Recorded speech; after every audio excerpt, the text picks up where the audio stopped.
welcome. Today we're on chapter 37, published March 18th, 2023. My daughter's birthday. Chapter 37. I barely slept at all that night, or many nights to come. Every time I woke up, I would remember and cry. It was a cry I had never heard come out of me before, accompanied by a pain I had not encountered before. My stomach hurt, but it went further than that. There was a deep pain inside my pelvis, deep inside my womb. I never knew that was possible, but there it was. My brother who tried so hard. My brother with the saddest life story I've ever heard. My brother who almost made it. And the children. Oh God, the children. I had a flashback to the night of the wedding reception when the children were laughing together. They were so happy to be a family. Everything seemed so right.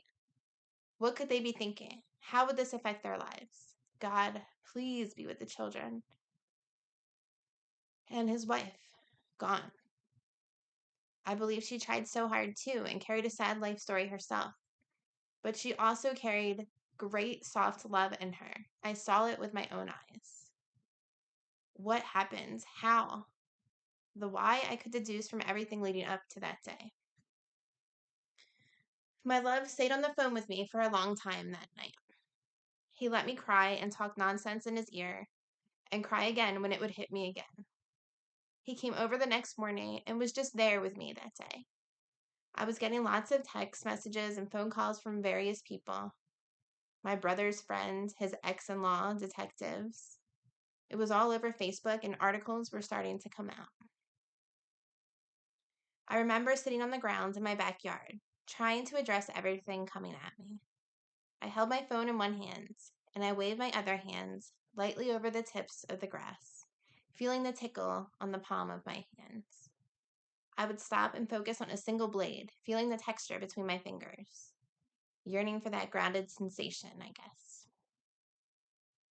My love stood quietly nearby, like he was watching over me. My psyche couldn't take much more external intrusion. I suggested we take a walk, of which I unfortunately remember nothing. Luckily, my daughter had been with her father, but was due to come home that night. I would have to tell her somehow. What's a kid-friendly way to explain something like this? I had been preparing her for my brother moving in with us, and now this. The next few days were a blur. I know I went to a few meetings and cried a little and talked about it in a general way. But I was crying less than I thought I should have. I took note of that, but tried to just be there for whatever emotion wanted to come. Eventually, it was the weekend and time for our little getaway. I think of our love as an entity in itself, and this makes me sad. Our poor love could never catch a break. We drove to the shore late Friday night. I wasn't myself, I'm sure. I felt so fucking dejected, and seeing the world through these new eyes was surreal. The next day was a nice beach day, though. We sat in the sun and talked a little and read our respective books a little. I recall feeling peaceful, or maybe numb, for the most part. The sun and the sea do that. We ended up going for a walk. I was on the lookout for sea glass, as usual. My mother was an avid collector, and it rubbed off on me. Something shiny in the sand caught my eye, so I picked it up. Oddly enough, it was half of a sliver of a geode. Not a natural one, a store-bought one, perfectly smooth to the touch. We were both surprised by it. How odd is that? My love said, kind of sadly, I wish I could find the other half. It struck me. It was like he knew something I didn't know. Why would he say that? We went out to dinner that night. He was so sweet that day and all the days since everything happened.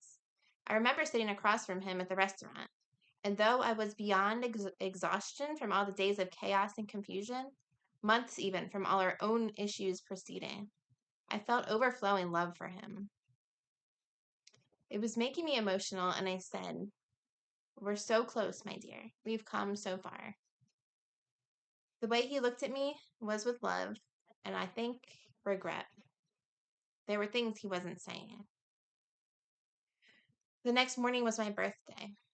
When I woke up, I glanced out the window, hoping for sunshine, but all I saw was gray. The only color out there was gray. The crushing reality forced a heaviness upon my chest that made it hard to move my body. That would be the first day it fully hit me. He said, "Happy birthday, love." I was still for a moment until I was somehow able to flop onto my knees on the bed, turn my body into a ball, and cry. He slipped his arms around me as I sobbed into the blanket inconsolably. He's the only person I ever cried like that in front of. Eventually, he left to go make me breakfast. And although it was a good breakfast that he made, I ate it only because I was grateful for his effort and not because I wanted to eat. His family would be coming in the afternoon to have their portrait done on the beach. I remembered that that had happened another time too, right before we broke up. He asked me to be in the photos, and each time I felt it best to decline. He's probably glad for that now. I didn't want to be there when his family got there. I'm not a good actor, and I was a mess. It was cold, but I drove 10 blocks away and sat on the beach for hours, cuddled in a towel, crying, then catching my breath again and again. Eventually, he texted, "Love, please come back soon." I'd have to face them at some point. I collected myself and my belongings and tried my best to get it together. When I got back to the house and opened the door, they were all there with smiles and a nice happy birthday in unison. I tried not to, but my voice broke and I summoned a weak smile and said thank you. Then his mother hugged me. Something always stirred in me when she did. Her hugs came with a genuine feeling of how I imagined a pure love from a mother would feel. My tears spilled over again, and I walked back to the bedroom. All I could do on that first day of my 39th year of life was cry. All the livelong day, I cried. When evening came, the family was going to watch a movie together, and I think I remember his sweet little niece, who I was very fond of, asking me to sit beside her. I told her that I was so tired that I didn't think I could make it through. "Oh, then you should get some sleep," she said. "Thank you, little one." I went back to the bedroom. I took the comforter off of the bed and went onto the deck to lay outside on a lounge chair. The clouds had finally cleared and the stars were bright. I gazed up as my thoughts floated through my mind. How am I going to proceed with my brother? I'm all he has now. Our mother had been out of the picture for years. What should I do, God? I hate this. It doesn't matter what she did. She didn't deserve this. He didn't deserve what he got either. Still, how could he do this? How could she do this? They destroyed each other, literally. Love doesn't do any of this.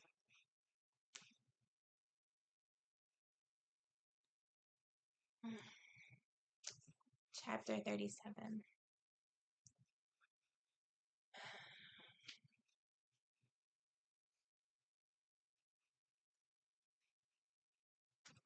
You know, sometimes it seems the chapter just speaks for itself, and what more can I really say?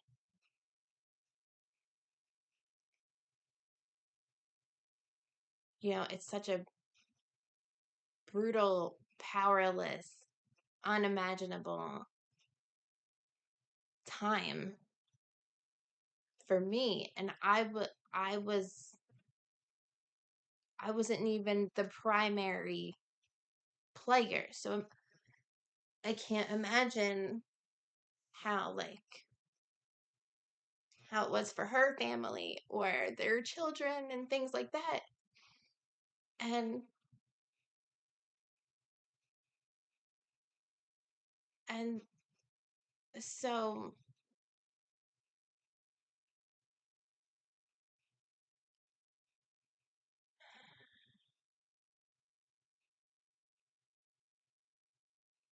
I felt so passionately about writing this and telling the story because it became so clear that all the chaos of life is created by us, that we do it to ourselves and to each other.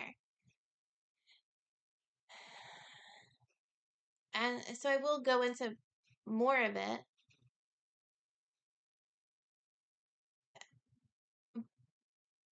But I don't know if maybe there's just some things in life that just are always painful because they're just that sad and terrible. And so it's been some years now.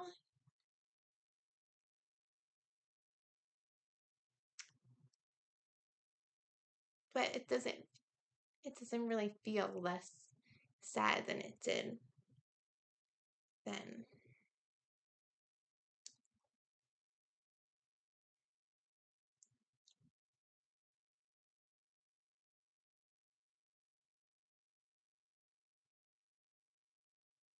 I guess. Maybe that's not true. Maybe that's not how it works. Maybe it just becomes a part of you, integrates into your being, these kinds of things. And so I don't wake up every night anymore crying, but certainly it has opened my eyes to the ugliest parts of a human and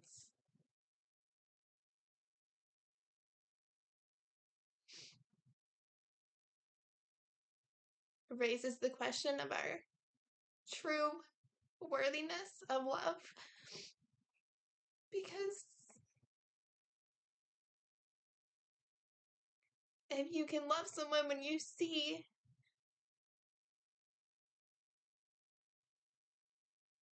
the horror that they're capable of,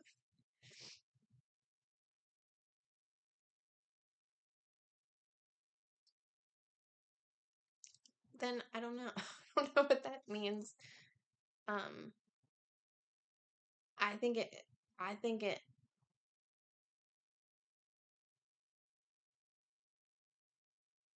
I think it's what I'm supposed to do is to search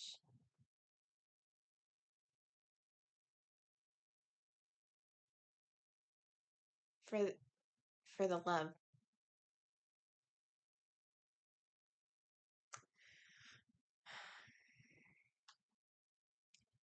Anyway, I thank you for coming back and listening to chapter 37, and